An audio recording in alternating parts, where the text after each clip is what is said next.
of all the major Arab papers. Today, the largest selling book within the British Muslim community, particularly amongst young people, is the sayings and pronouncements of Osama bin Laden. And Osama bin Laden's message is being heard by many, like Yusuf, born a Jew and now a Muslim activist. We believe, and we have ample evidence across the world today, that the non-Muslim world, or the powers that be within the non-Muslim world, certainly don't respect Islamic people. I mean, why is it the majority of people in the world today are suffering are Muslims, at the hands not just of Christians, i.e. in Serbia, or Russia, in Chechnya, but at the hands of Jews in the Middle East, Lebanon, Palestine, etc., but also as Buddhists and Hindus, Kashmir, Burma. But across the Muslim world, Muslims are suffering at the hands of non-Muslims. What confuses this subjective interpretation still further is that the West has offered selective support to some of these struggles. In Bosnia, the Serbian ethnic cleansing of Muslims was compared to the Nazi Holocaust inflicted on the Jews in World War II. The West sent in a UN peacekeeping force.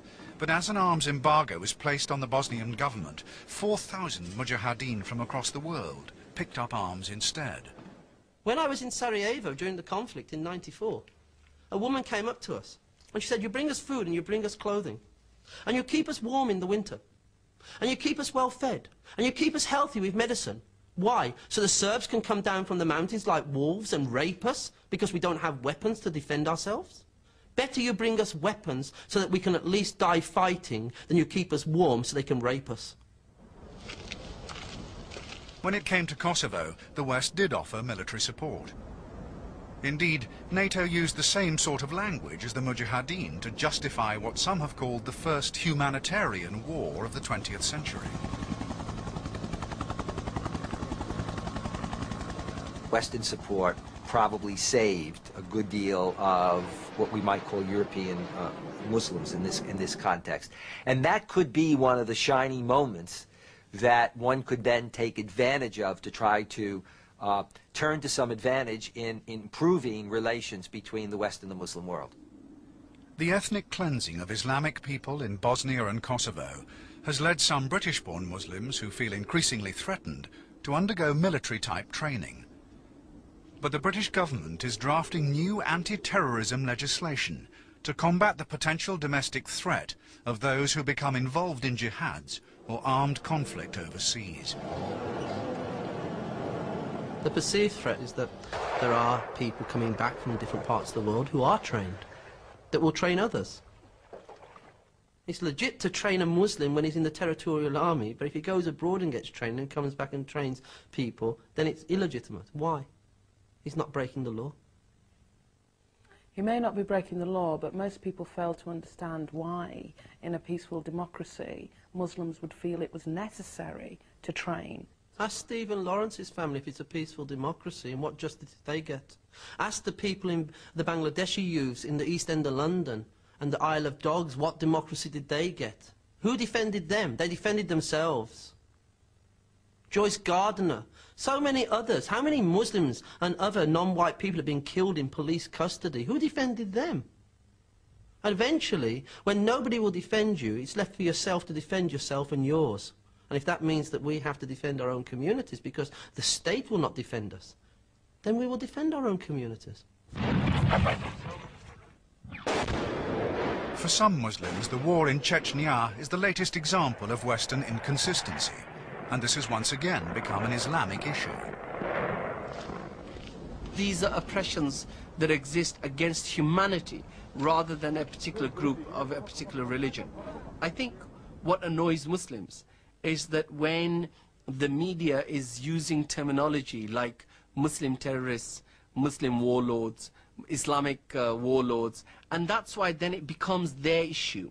And that's why to some, you know, it suggests, well, these are Muslims again, you know, they're the ones that have bombed Moscow, so therefore they should face the consequences.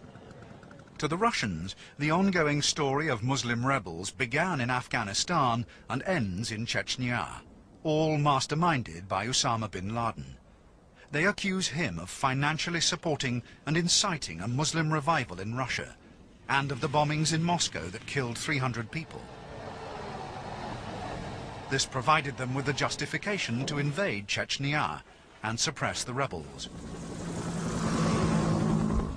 You have to remember that 4 years ago, Chechnyans won war against Russians. Russians were humiliated and defeated in Chechnya. Then Chechnya became an independent country.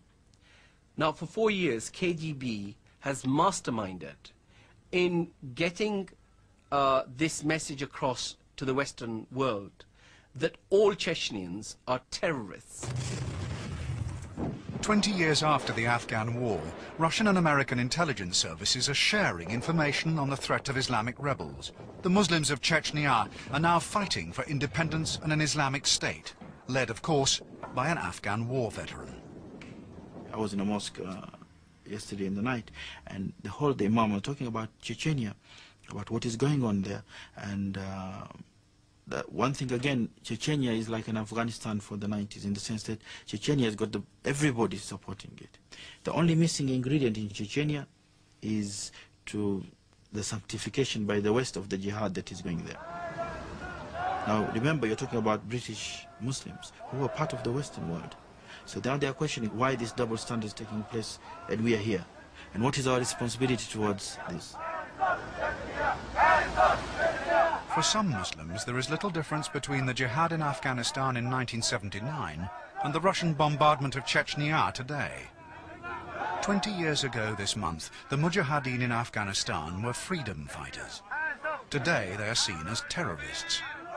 For the Mujahideen, the inconsistencies of the West over the last 20 years demonstrate that the non-Muslim world may be politically sophisticated, but is morally bankrupt. Muslims, whether they're white, black, Asian, Arab, whether they're religious or not religious, whether they're street guys in Birmingham or London, when oppression starts, they will fight. And they will fight because they have no choice in the matter.